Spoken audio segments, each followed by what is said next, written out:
If you read my Quest column in September about my struggle for forgiveness with my next door neighbor, you know that when we sing, "May nothing evil cross this door," that it's a prayer for love and peace that none of us actually are able to experience really day to day, every minute in our lives. We know that evil is across every door. If we know, as Václav Havel, the Czech poet, said, that the fault line between good and evil runs through every human heart. We're human, we have hearts, and there's that fault line for every one of us.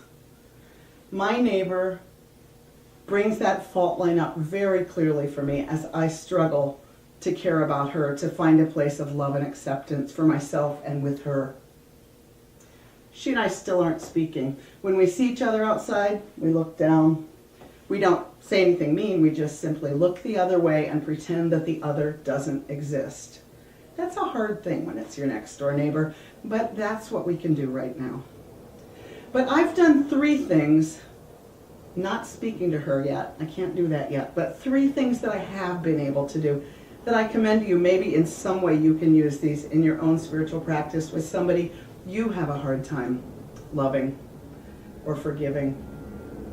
One is that I've created a 3-foot right between our yards, right on the edge of my yard leading up to her chain link fence. I've created a 3-foot, what I call DMZ, a demilitarized zone. I have no plants there. It's grass. There's nothing on her chain link fence.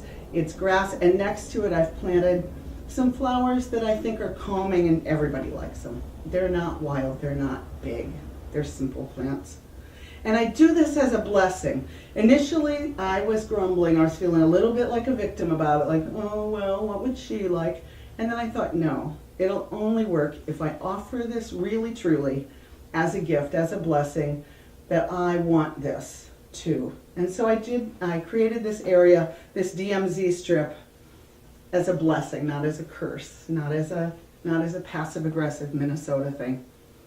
And every day, as part of my spiritual practice, I walk in that zone. I walk in the zone and I think about right relationship. I quit making up stories about why she doesn't like me. And I realized I was making up stories that scared me. I made up stories that I didn't like about the worst reason on the planet for her not to like me. And that story made me like her even less. And one day I realized, I don't know why she doesn't like me.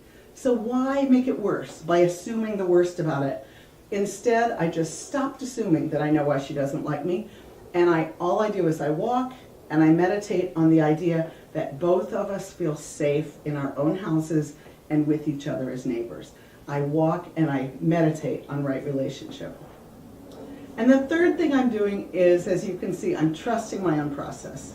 I'm not speaking to her, but I'm not pretending. I'm not doing that thing we're all taught to do as kids, where our mothers go, say you're sorry. And we say it, but we really don't know what we're sorry about, and we actually just feel sorry to have to apologize. I'm not doing that. We're just not looking at each other right now. That's what we can honestly do. I tell you all this knowing that the healing of this particular relationship might seem petty. It might seem small, but to me, my own heart's limitations to love are not petty. If I think about Václav Havel saying that fault line is in my heart, that fault line between good and evil is in my own heart, then I see this as really important spiritual work to do. And when I sing that song, may nothing evil cross this door, I mean the door to my own heart. And of course, I know that good and evil are right in there, and that fault line's right there. And my spiritual task is to open the door to compassion. Opening the door to compassion feels especially important today. It's the 10th anniversary of September 11th, 2001, when millions of hearts were shattered and thousands of hearts in the United States stopped beating. Images are still vivid for all of us from that time. And all of us, when we even hear of it, if we were conscious then, we remember where we were then. And I invite you to post, where were you when this happened? Where did you hear about those planes going into those towers and into the Pentagon? Where were you? For instance, Lynn Unger, our Director of Lifespan Faith Development, our Minister of Families, is going to share a story from her family about September 11th.